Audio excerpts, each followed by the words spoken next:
¿Qué tal? Bienvenidas, bienvenidos. Mi nombre es Salvador Leal y esto es Análisis Viva. Un repaso breve de los acontecimientos que afectaron los mercados financieros durante la semana que termina y un vistazo a lo que viene en la semana que comienza. El día de hoy nos acompaña Benjamin Theurer. Él es director de renta variable para América Latina de Barclays. Muchas gracias por estar con nosotros en este Análisis Viva, Benjamin. Muy buenas tardes. Muchas gracias por la invitación, Salvador. Y si te parece bien, vamos al análisis.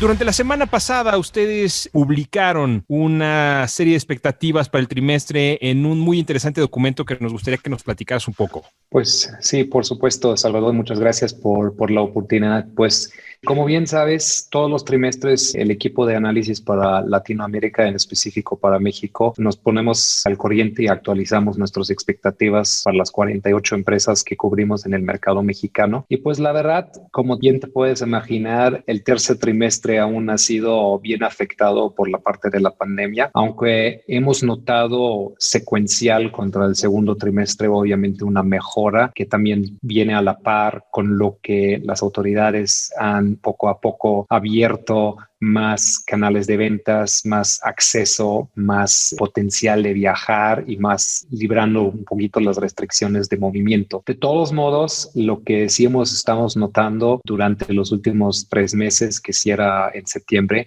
que aún la dinámica a finales de septiembre sigue siendo negativa, aunque del otro lado tenemos obviamente una gran parte de la muestra de las empresas que tienen cierta exposición de sus ingresos a o consumo básico y o a mercados en el extranjero que les ha dado cierto beneficio por la parte de la devaluación del tipo de cambio, que aunque no tan acelerado como durante el segundo trimestre, pero aún ha sido un factor muy relevante, especialmente para las empresas con ingresos en dólares de Estados Unidos, que la simple devaluación del tipo de cambio lleva a las ventas casi un 14% de incremento si lo vemos en términos pesos. Entonces, si quisiéramos nosotros entrar un poquito más a detalle en lo que estamos viendo a nivel mercado, por la parte de los ingresos, la verdad está muy disperso en nuestras expectativas, con casi el 30% en algunos casos, tipo Becle, por obviamente la venta de tequila, o la Comer, que ya han reportado sus resultados de manera muy exitosa con ventas mismas tiendas alrededor cercano del 20%. Pero del otro lado,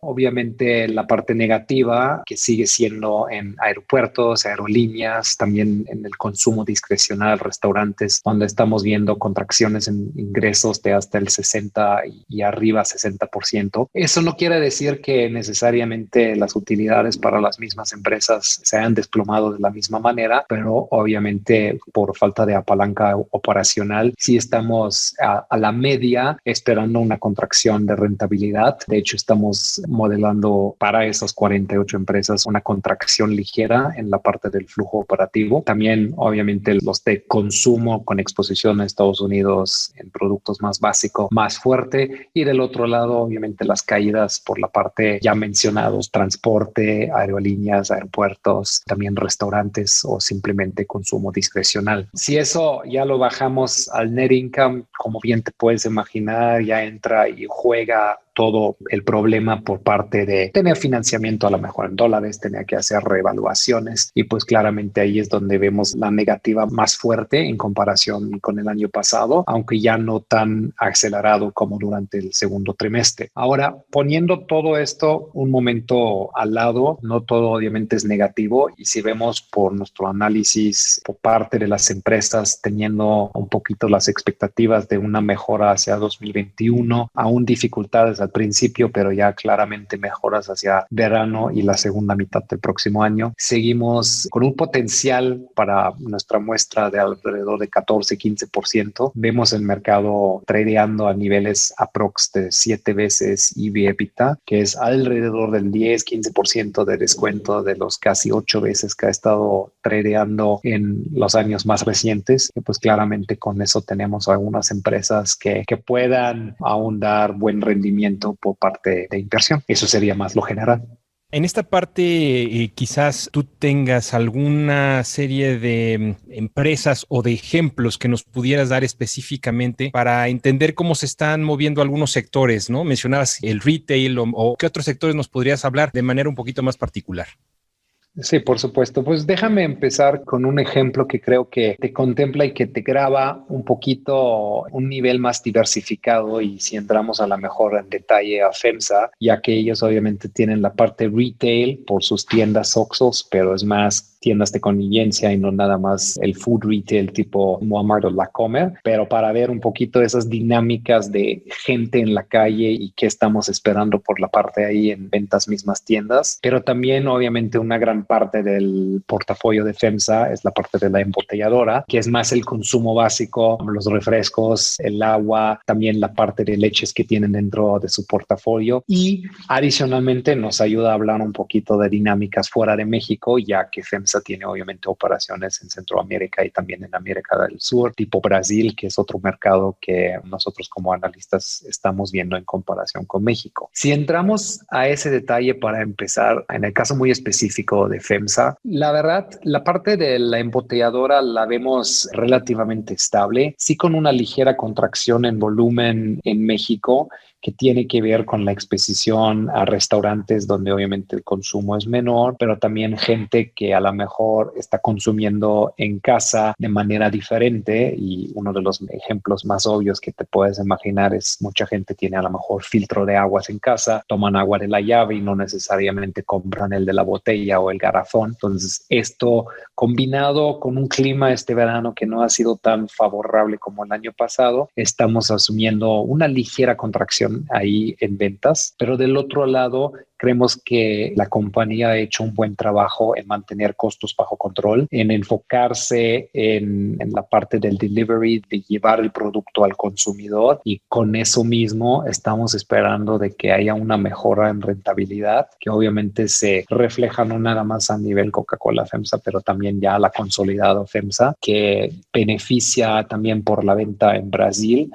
que ahí sí hubo buen soporte por parte del gobierno con dinero directo a los consumidores y esto obviamente ayuda a que el consumidor no se siente tan abrumado y tan necesitado de ahorrar dinero y pues tiene el real un poquito más libre para estos gastos rápidos, ahí una bebida rápida, un snack rápido. Esto obviamente se refleja también probablemente en una alza en las ventas del país de Brasil, en el caso de Coca-Cola FEMSA y ya últimamente dentro de FEMSA. Del otro lado, FEMSA tiene obviamente una muy buena parte de su venta por la parte de retail, las tiendas Oxxo. Seguimos esperando una caída en las ventas mismas tiendas, principalmente por el tráfico, no tanto por lo que es el gasto promedio. Ese de hecho lo estamos esperando igual como durante el segundo trimestre relativamente positivo, pero obviamente la gente está menos en la calle, hay menos ocasiones de compra y por esa bajada de tráfico sí estamos esperando que las ventas mismas tiendas deberían bajarse alrededor del 10%, que es principalmente por eso de que haya menos tráfico. Del otro lado, si haya menos tráfico, pero del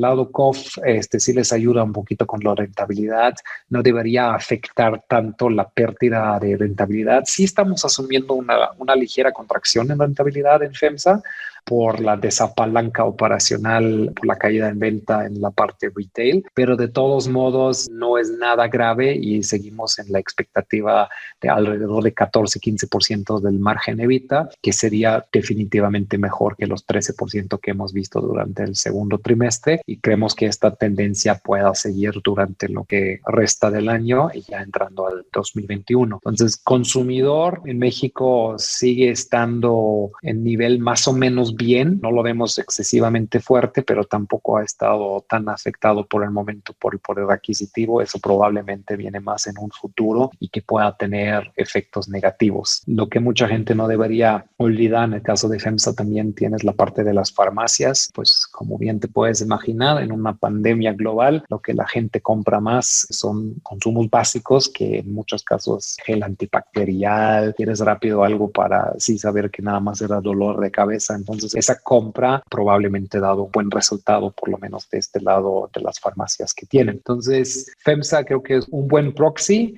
que te enseña la mejora secuencial, pero aún obviamente con contracciones contra el año pasado. Eso sería del lado consumo. Otro que quisiera resaltar, que creo que pueda dar bastante buen desempeño, es Cemex, la cementera. Y uno de los fenómenos que hemos visto a nivel global es la demanda por materias primas de construcción, sea en Europa, sea en Asia, sea en Estados Unidos o Latinoamérica. No hay diferencia, si hay una buena demanda. Y como bien saben, la empresa hizo un evento a principios de septiembre donde de hecho guiaron para el trimestre las expectativas hacia alrededor de $700 millones en el EBITDA. Nosotros estamos esperando casi estos 700 millones, tantito menos. Y eso la verdad sería mucho mejor que en el trimestre pasado, pero también hasta incluso sería mejor contra lo que reportaron el año pasado. Y yo creo que esa dinámica de la demanda por material de construcción, tanto de retail, pero también en la parte formal, pueda seguir si pensamos que infraestructura siempre es una buena manera de los gobiernos para entrar a estimular la economía, porque simplemente causa actividad primaria, genera empleo desde la base y pues obviamente eso tiene el factor de multiplicación que últimamente es muy positivo a la economía y es algo que hemos visto en Europa, en Estados Unidos, en América del Sur y pues por el portafolio que tiene Cemex, pues de la misma manera está beneficiando de estas dinámicas, indiferente de lo que están haciendo en Alemania, en Estados Unidos o México, porque todo va hacia lo mismo, que es inversión en infraestructura, soporte para la construcción de vivienda residencial, soporte para proyectos estatales y pues esto todo en lo básico se transfiere en más demanda por el concreto, el cemento y eso creo que pueda tener un muy buen desempeño para la empresa durante ese trimestre y los que están por venir. Benjamín, una última duda. De esta muestra de 48 a las cuales les dan seguimiento a estas 48 empresas, ¿tienes tú algún tipo de fórmula o de receta que creas que están siguiendo estas empresas para sobrellevar de forma exitosa el shock provocado por la pandemia? Yo creo que una de las cosas que todos han tenido en común es ponerse las pilas en revisar su nivel de gastos y particularmente gastos generales, pero también buscando oportunidades de disminuir costo de venta. Y lo que hemos hablado, y la verdad no importa si estamos hablando con Cemex, con FEMSA, con COF, con ARCA, con Becle, todos tienen en común una revisión muy estricta del nivel de gastos, sea para el marketing, sea dónde conseguir sus materias primas, qué términos aceptar, reducir gastos no esenciales, no tan necesarias, para realmente hacer la operación más eficiente y por esas eficiencias, de hecho, poder salir de la pandemia más fuerte de lo que han entrado a la pandemia por haber hecho ese ejercicio estricto de revisión de gastos. Excelente, Benjamín. Oye, te agradezco mucho. Yo creo que a través de estos dos sectores que nos has platicado mucho más en lo específico, la parte de construcción y la parte de venta minorista, nos has ayudado a ver muchos de los componentes de los que generalmente hablamos aquí en Análisis Viva, pero aterrizados al nivel de la calle. Te agradecemos mucho que nos hayas acompañado en este episodio de Análisis Viva. Muchas gracias, Salvador, y hasta la próxima. Él es Benjamin Theurer, director de renta variable para América Latina de Barclays. Y a ustedes que nos escuchan, muchas gracias también. No olviden suscribirse a nuestro podcast en las distintas plataformas que tenemos disponibles y compartirlo con todos sus contactos. También los invitamos a que nos sigan en nuestras diferentes redes sociales y que entren a nuestra página de internet viva.mx para la información más completa del mercado de valores en México. Les recordamos que Viva no certifica ni emite opinión, recomendación ni asesoría alguna sobre la bondad de los valores o la solvencia de las emisoras mencionadas en este podcast. Les sugerimos acercarse y asesorarse con la entidad financiera intermediaria de valores que sea de su preferencia antes de tomar cualquier decisión de inversión. Análisis Viva es una producción de la Bolsa Institucional de Valores.